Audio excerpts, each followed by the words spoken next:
Do not allow the enemy to chase you from the presence of the Lord.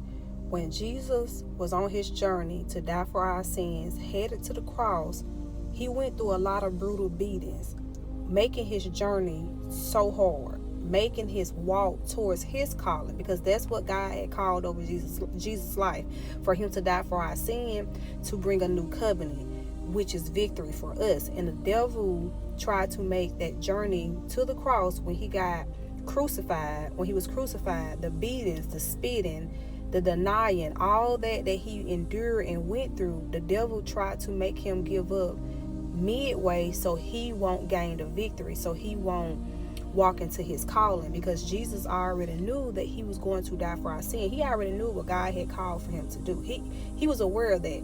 That's how the devil tried to attack us on our journey towards our victory, towards our calling, towards our purpose. He catches us in the wilderness. He catches us while we're on our way to the victory. He tried to bring every attack. He tries to make it so miserable. He tried to make it what we can't endure. Your calling and purpose is to win the victory in your life, whether that's financial freedom, whether that's healing, you know what I'm saying, whether that's releasing strongholds that has been placed on your bloodline, whether that's making it to your breakthrough, making it to your promised land, making it to your milk and honey. It's still the victory that God has called over your life. And the enemy is attacking the journey, just like he did Jesus, is attacking that journey, making it so hard so you can give up. And I want to encourage you today to not give in to the enemy's whispers. Do not allow him to chase you from God's presence. You need God to finish this race. You need God to get to your victory. So you can do all things through Christ who strengthens you. Keep your eyes on God and not your circumstances or situation, and resist the enemy. If you resist him, he will flee. Okay? Your word is your sword. Those are the resources and tools that God gave us so we'll be able to defeat the enemy. The moment that you say that you're tired of waiting, the moment that you say that you're giving up, is the moment that the enemy has won victory of your life. He's really going to send you through a cycle of hurt and pain. God is the way to your blessing. God is the way to your healing. God is the way to your transition, transforming. You have to go through God for restoration. The enemy comes to kill, steal, lie, and destroy.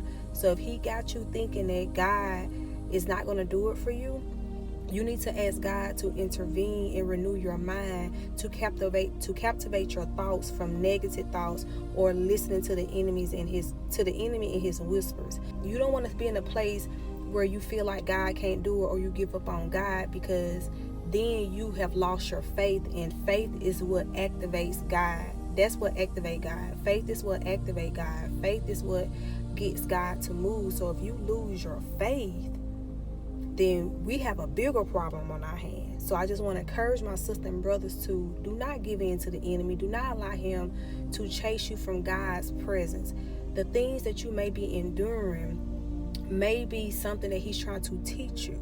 Okay, it may be something he's trying to get your attention on. We have to remember that instructions and command and obedience leads to favor. So go back to your daddy God and ask him, what is it that you're trying to show me in this season?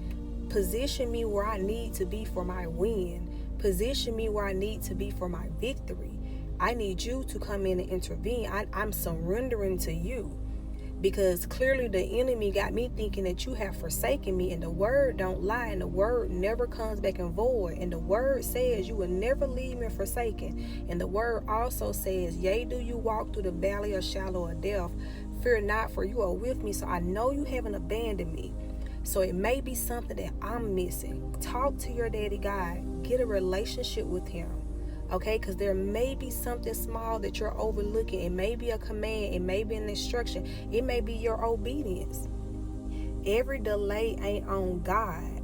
Okay, every delay in your blessings ain't gonna fall on him. It don't take him long to do what he needs to do in your life. It don't take him long to bring blessings to your life. It doesn't take him long to restore.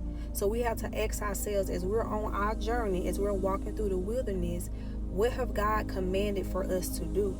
Are we still stuck in our old ways? Or we're fighting, surrendering? Or are we not living in righteousness or walking in righteousness? We have to ask those type questions, because just as much as we want something from God, he wants something from us. He wants us to be renewed. He wants us to walk in righteousness and obedience. He wants us to be anchored in our faith. So I just want to give you the story of how Jesus' journey was, getting to that cross, getting to his victory, walking towards the calling that God had ordained over his life.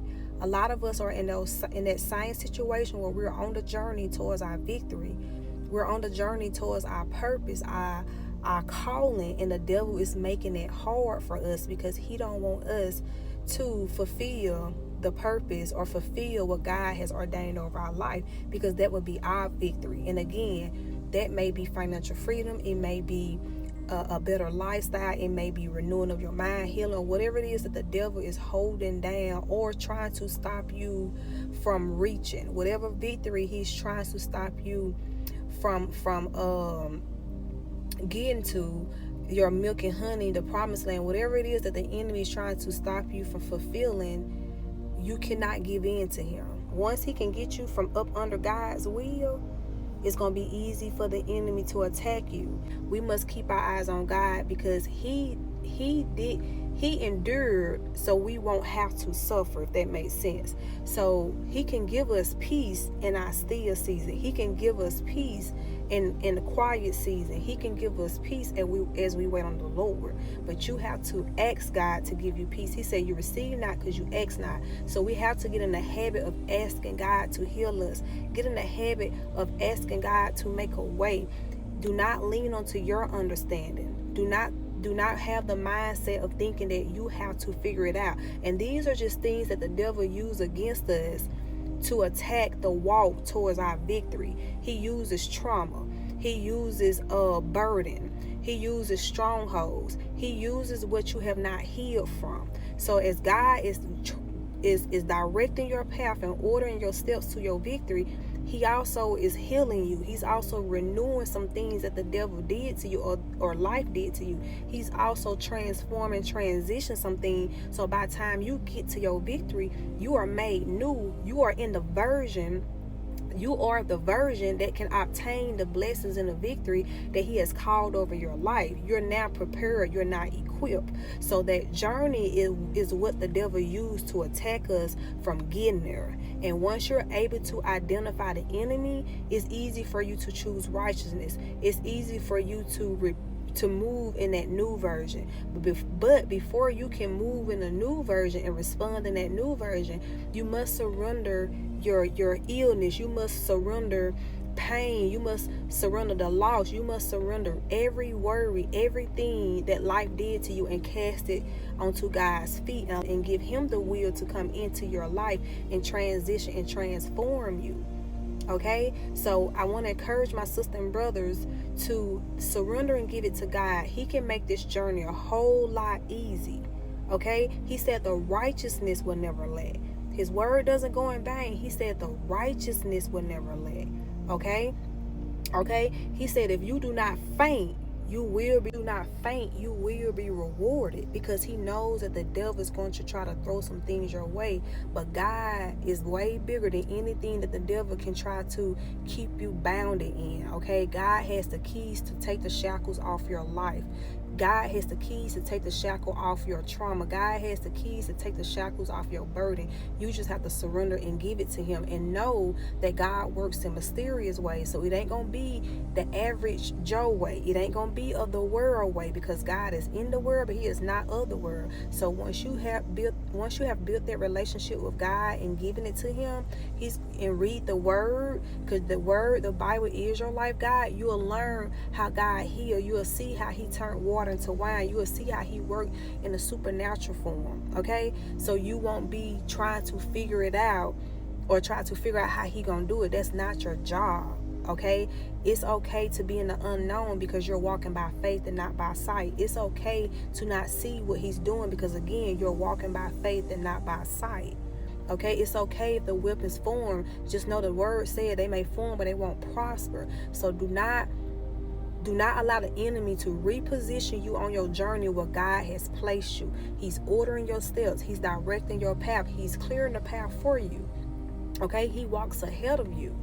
Okay, but the moment that you get realigned, because you start panicking when the weapons form, the enemy will try to reroute you to start leaning onto your own understanding, to start going back towards things or to things that God has delivered you from. That means we're taking 10 steps back, or we're allowing the enemy to redirect us where God is trying to take us, which is towards your victory, which is towards your promised land, which is towards your calling.